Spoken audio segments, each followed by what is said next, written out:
It's hard to feel psychologically safe in a larger meeting. Could be lots of different levels of people versus just an email. Now, just to play devil's advocate a little bit, do you think there's a time and place for meetings just to foster alignment? So I'll share with you kind of an example. I had, again, doing these 360 interviews, got another client, and I'm interviewing someone who's 2 levels down from her. And the person I interviewed said, this person that I was working with, they said, she's amazing. She's going to be the next chief marketing officer. We all love her. I have no issues with her. But we have a cultural thing in our business. And this is what this person told me. She said, when things get really crazy or there's a fire that pops up, the first thing we do is we cancel meetings so we can all attend to the fire. She said, I get it. That's great. I do get that. But then what happens is I go 3 or 4 weeks without talking to my manager. And then when I finally do talk to my manager to share what I'm working on, turns out it's not what they want me to be working on. And now I'm behind, or we're behind, or another fire's emerged, which then creates more canceling of meetings. So the alignment piece gets lost in that, at least in that example. So I'm curious if you have any thoughts about that. Well, it depends on how you define meeting. So if a meeting is, if I work for you, and we get together once a week to kind of see where I stand and see what progress I'm making and, stuff like that. I don't really consider that a meeting necessarily, not in that larger sense when you get a lot of people together. That's more of a, let's see where we stand. What can I help you with? How can we make this go? That's a working together situation, right, in my mind.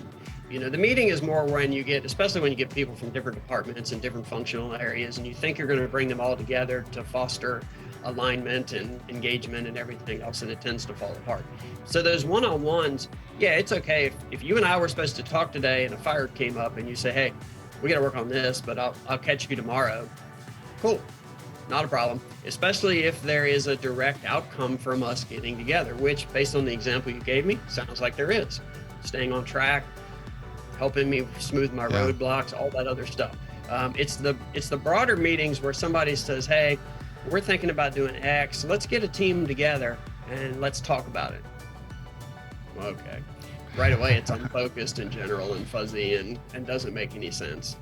So that's kind of what I think about. That's where I go with that. Now, I do think there are times when bigger meetings make sense, but it only makes sense when the outcome of the meeting is to actually come up with a decision, assign some responsibility for the decision, set some timelines, figure out what it is you're going to do, and then go forth and do. Yeah. If the meeting is to explore, or if the meeting is to, build bonds, or if the meeting is to, just kind of brainstorm and kick things around, or if we're trying to keep people up to date in a larger sense, all of that other stuff, sharing information, email works just as good. And in fact, probably better because you don't have all the attending stuff that comes with the meeting. Jeff, this was awesome. This was fantastic. I mean, a great just current refresher on best practices of leadership today in this messy kind of world. And I think we had some nice discussion around the messiness. Like none of this is necessarily perfectly black and white. There's some gray in here, but there's some new directions we probably need to be considering and taking given the world today. So I ask do you have time for a Mark Cuban story? Of course I do. Okay, and because I think it's a good leadership story and it kind of puts a cap on this. So years ago, I was in Nashville for one of the Inc. It wasn't the Inc. 5000. It was like an Inc. Broco event or something. And Mark Cuban was going to be one of the speakers. So there was a green room where where the people that were going to be speakers would go.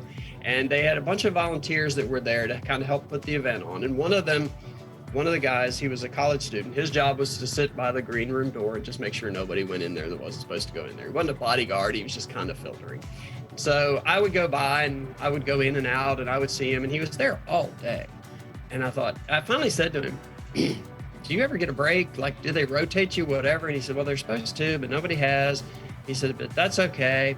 And so we talked a little bit, and he said, I noticed over there that Mark Cuban's supposed to speak a little bit later. I said, yeah, should be soon. And he said, I would love to meet him. So I went inside and I thought, okay, this kid's been sitting here all this time. Maybe I can make this happen. So Cuban arrives, nice guy. He's inside. got there a little bit late, so they're trying to hustle him out the door to get him to the stage. And since, sorry for the cursing, you can beep it if you need to, but since I'm often willing to be that asshole, I went ahead and I stopped him and I said, "Hey, Mark, could you do me a favor? This kid's sitting out here. He's been there all day. He's a volunteer. He says he would love to meet you. Could you just take a second and say hi to him?" So I get all these looks from all the people trying to get him to the stage, like shooting daggers at me, like, "What are you doing? Holding us up, whatever." And he goes, "Sure, absolutely." So he walks over, asked me the kid's name. I told him. He walks over, introduces himself, says, "I'm Mark," and speaks to him, stands up, talks to him for a little bit, says, "Hey, let's get a picture." And everybody, of course, is just dying for Cuban to move on. But in that moment, you could just tell that he thought, "Hey, I can be nice, so why shouldn't I? I can do something nice for somebody else, so why wouldn't I do that?" And so made the kid's day. Cuban goes off, does his thing, becomes, he's Mark Cuban, he knows how to do his thing. And this kid's glowing. And I just thought, in a larger sense, if you are a leader, you may not be a star, but to the people that work for you, you kind of are, because you have some control over their destinies, you have some control over their work life. They look to you for feedback and recognition. You are an important person in their life. And so there are times when you may be busy and you may have lots of stuff to do or whatever it is.